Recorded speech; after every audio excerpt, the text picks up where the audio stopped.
Thank you for kindly introducing me, and I just keep this for the title only. I just follow the text. So dear friends, once again a good evening and hearty welcome to my presentation.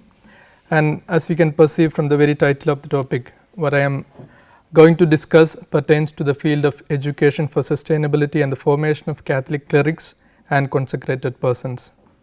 However, I must tell you that my presentation is not based on a research that is completed, but a research which is just in its beginning stages.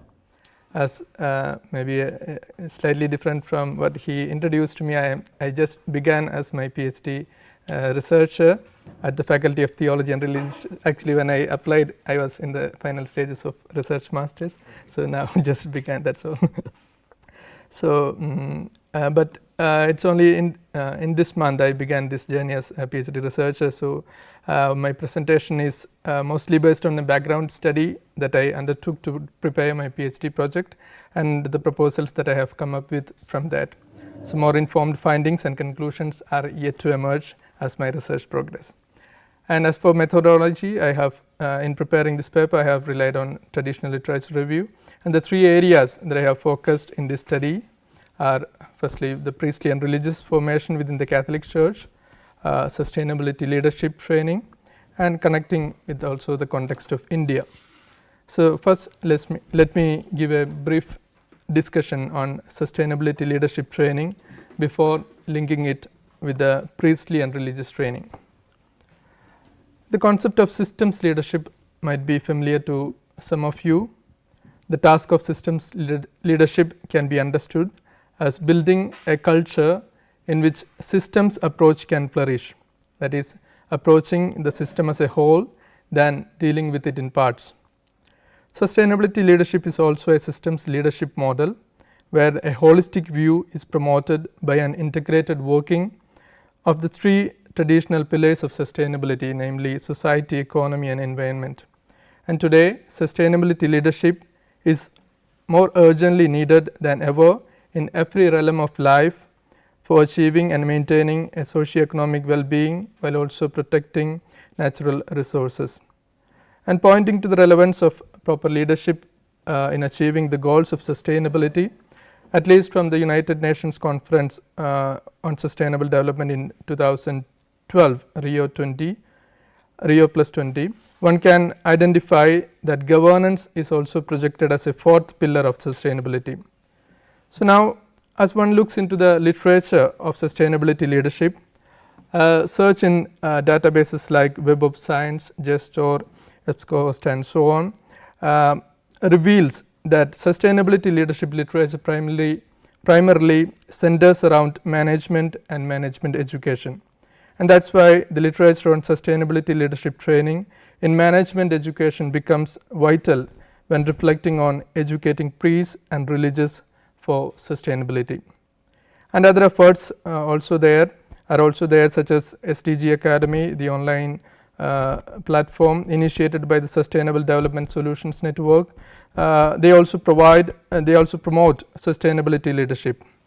And sustainability leadership education had already gained ground in the curricula and practices of European management schools at least by 2014. However, testimonials suggest that the efforts often face confusion, lack of reception, and non-supportive behaviors. And even with that, efforts from several universities have effectively resulted in positive shifts in students' and staff's attitudes and behavior. Continued efforts have successfully raised an awareness that management education should consider environmental, economic, and social aspects to be considered or called as a responsible one. Others like Webrecht observes that responsible management education can create not only sustainable business leaders, but also global sustainable leaders, as many a time business leaders also act as societal leaders in the contemporary world. And recent studies have pointed out that the leadership education for sustainability must focus not only on cognitive aspects of learning, but also on the affective and behavioral elements and readiness for systemic change activism. Moreover, students' willingness to engage in multidisciplinary learning becomes an essential factor in the effectiveness of leadership education for sustainability. However, other authors like LeBlanc and Odegaard also point out that while leadership training for SDGs or sustainable development or sustainability clearly requires interdisciplinary efforts, there are aspects particular to each discipline depending on its context and related nuances. Now, as one looks for a model for leadership education in the management education scenario, one comes across the UN's PRME, the Principles of Responsible Management Education. One significant initiative for incorporating sustainability into management curricula is the adoption of UN PRME. It was during the UN Global Compact Leaders Summit in 2007 that the PRME got launched. Today, the leading accreditation bodies such as EQUIS, AMBA, AACSB, etc. have made the reception of these principles a criteria for management schools accreditation. The website of UN PRME describes itself as follows. The PRME engages business and management schools to ensure they provide future leaders with the skills needed to balance economic, environmental and social goals while drawing attention to the sustainable development goals and aligning academic institutions with the work of UN Global Compact. The UN PRME is the most widely accepted sustainability leadership education network with around 800 plus management schools as their signatories, and taking these aspects into account, this research would suggest UN PRME as a probable model for education for sustainability among the ecclesiastical leaders. Now, let us look a bit into the priestly and religious formation in the Catholic Church. The Catholic Church takes seriously the formation of its personnel, especially the priests and consecrated people. I would use the term religious to mean the consecrated people. An example for church enthusiasm for formation can be found in a statement from the document Starting Afresh from Christ of 2002. It states, I quote, "We must be very generous in dedicating our time and best energies to formation." And regarding the ultimate aim of formation, Vita Consecrata, another document, states, "Since the very purpose of the consecrated life is conformity to the Lord Jesus in his total self-giving, this must also be the principal objective of formation." And one of the most important documents regarding priestly formation, Pastores Dabo Vobis, identifies 4 areas of thrust in the priestly formation: human, spiritual, intellectual and pastoral. Vita Consecrata, while speaking about the formation of religious, speaks of human, cultural, spiritual and pastoral preparation. And in these areas of thrust, it is interesting to wonder where the concern for sustainability comes, probably in the area of pastoral dimension. Now, it is important to see how far the magisterium on formation have connected itself with the sustainability discussions that were prevalent in the scholarly circles, at least from the publication of Limits to Growth in 1972. It may be interesting to note here that the environmental concerns started to appear in the papal documents as early as 1971.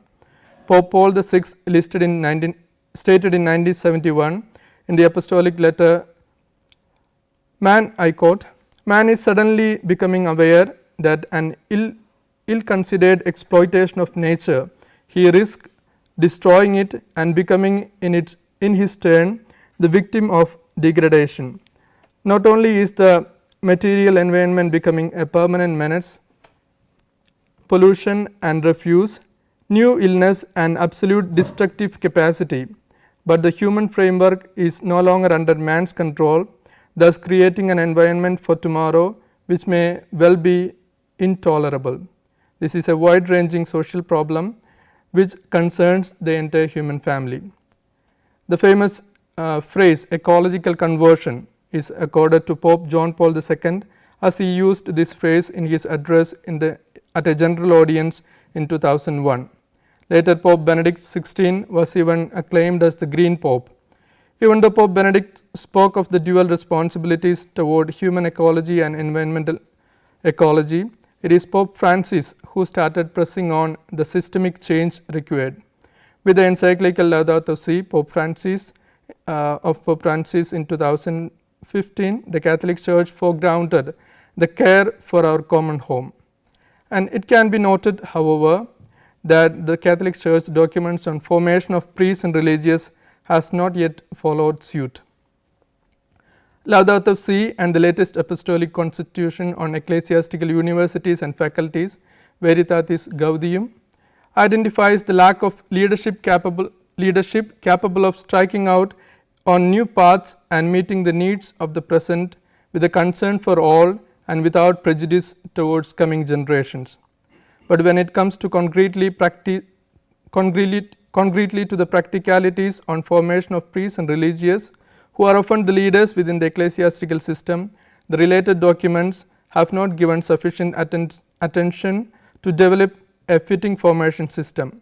Official church documents that link clerical and religious formation to the issue of sustainability are almost non-existent. The document on priestly formation, titled The Gift of Priestly Vocation, released by Vatican in 2016, discusses minimally the need to include the aspect of care for our common home in the curricula of priestly training. But I would say the discussion is very brief, and in my opinion, to bring about the real and concrete changes, a more detailed assessment and incorporation is necessary. The spirit of Laudato Si can be seen reflected also in the introduction to the 2017 document Veritatis Gaudium, where Pope Francis states, I quote, "Today we are not only living in a time of changes, but are experiencing a true epochal shift, marked by a wide-ranging anthropological and environmental crisis. Indeed, we daily see the signs that things are now reaching a breaking point due to the rapid pace of change and degradation. These are evident in a large-scale natural disasters as well as social and even financial crisis.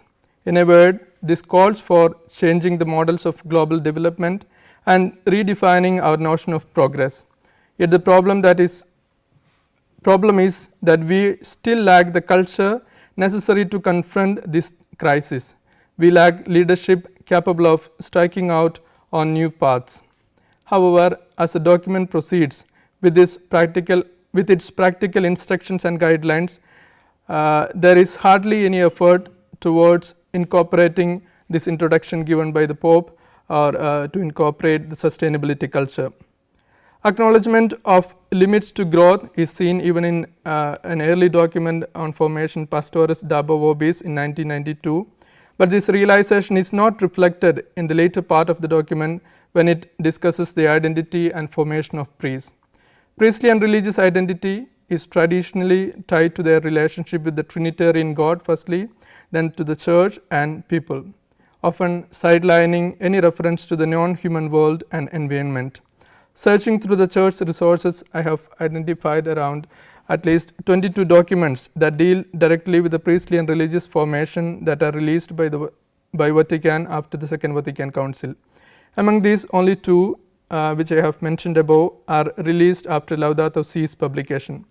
I am yet to study these 22 documents in detail. However, the initial impression I have is sustainability leadership education is yet to emerge within the formation system of the Catholic Church. Now, connecting to the context of India, I would like to discuss the relevance of incorporating sustainability leadership education into the priestly and religious formation system.